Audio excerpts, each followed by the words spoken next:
Chapters 55 and 56 of Great Expectations are starting to wrap things up with different storylines, and they juxtapose one another in mood.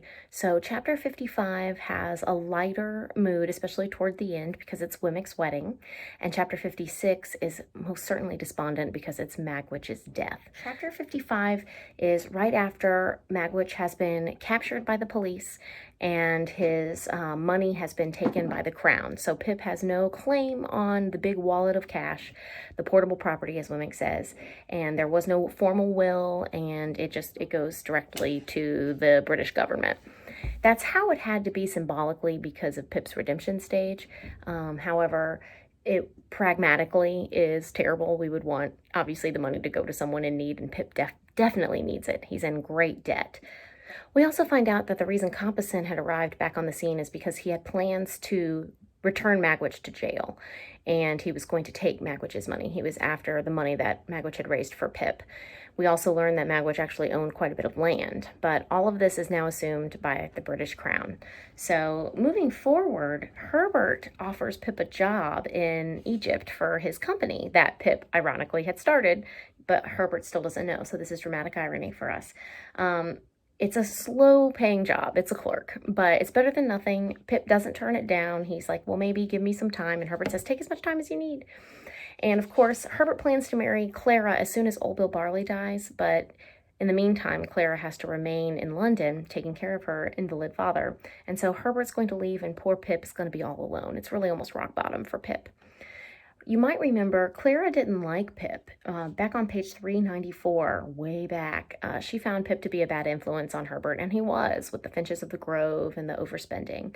But now that Pip has been redeeming himself, Clara has noticed, and in fact, Herbert tells Pip, Clara and I talk about it again and again, and the dear little thing begged me with tears in her eyes to say that if you will live with us when we come together, she will do her best to make you happy and convince her husband's friend that he is her friend too.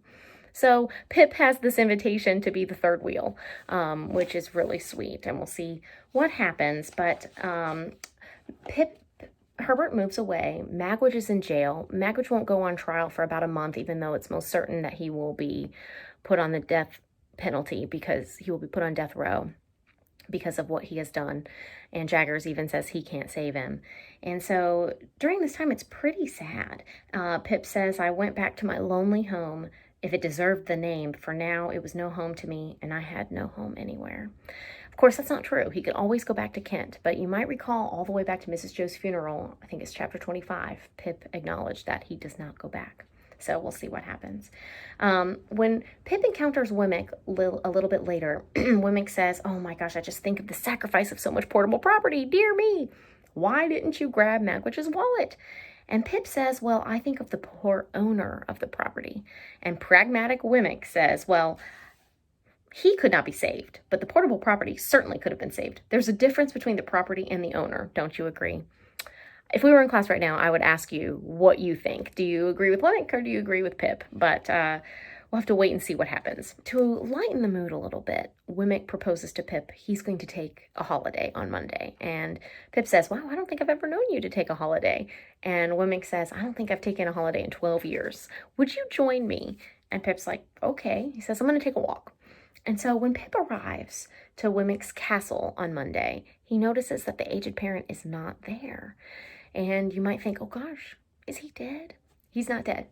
Wemmick grabs a fishing rod, a fishing pole, and he says, let's go take a walk. And Pip's like, are we going fishing? He says, no, I just want to walk with it. And so they walk on and they stop all of a sudden in front of a church. And Wemmick says, hello, here's a church. Let's go in. There's aged parent. There's Miss Skiffins. And she's still wearing her orange dress, but now she's wearing white gloves. And Wemmick says, let's have a wedding. So classic Wemmick, who is almost like a survivalist and he wants to keep everything on the down low. He sort of created a similar wedding situation where no one would know, but Pip serves as the best man. Aged parent is the one who gives Miss Skiffins away, and it's really comedic because aged parent's deaf, and so when the minister says, who giveth this woman? And aged parent's just nodding along, and finally Wemmick yells, all right, aged P, who giveth? All right, John, my boy, all right. So it's incredibly cute.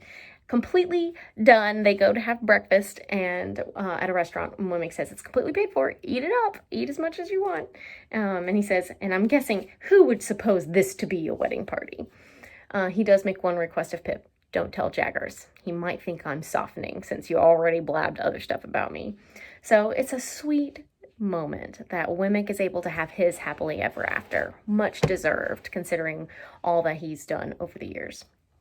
Chapter 56, though, the tone takes a drastic turn, and it's the death penalty for Magwitch. Here's a quick movie clip. And honest life in exile, decided in a fatal moment to return to the country where he was expressly prescribed. Whatever the motive for his return, there can only be one punishment. A punishment he shall share with all of you here before me today.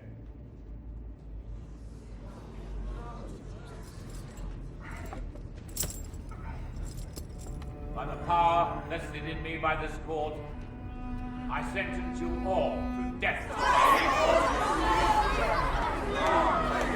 May the Lord have mercy on your souls. Which has actually been in the infirmary because after the accident with the boat, he's been quite ill. And Pip has gone to visit him every day, just as he promised. So Pip is actually going through with his word. In this chapter, Dickens is exhibiting his Christian beliefs that the death penalty is morally wrong. Of course, this would have been a good debate to have in class, what you think of the death penalty. But Dickens makes his point very clear that innocent people can be put to death and that is not fair. He shows how, in fact, 32 men and women are also on death row. That's a huge number. So Pip ends up petitioning to try and get Magwitch released to no avail, and he visits him for 10 days in the infirmary. And finally, Magwitch is so sick that he is going to die. And so it's amazing how we see Pip's redemption here.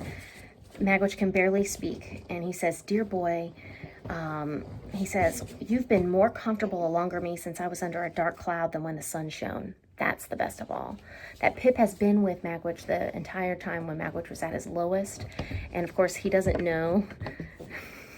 I've got my cat and my son distracting this video. Oh my God. Magwitch acknowledges Pip being there for him at his lowest, which obviously Pip hasn't always been so gracious. And Magwitch still doesn't know that Pip no longer has his money. So in Magwitch's mind, he raised a gentleman and Pip was grateful for it. The chapter ends really sullenly. He says, Pip asks, "Are you in much pain today?" And Magwitch says, "I don't complain of none, dear boy."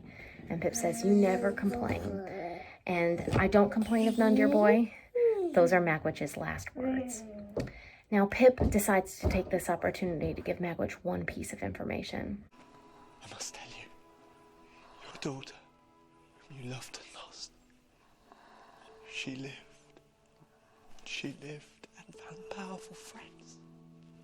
She is living now. She is a lady and very beautiful. And I love her."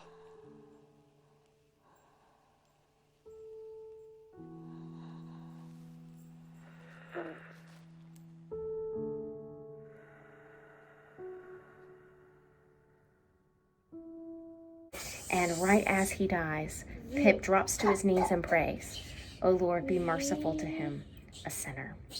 So Pip prays for Magwitch's forgiveness so that maybe he can go to heaven. Beautiful chapter.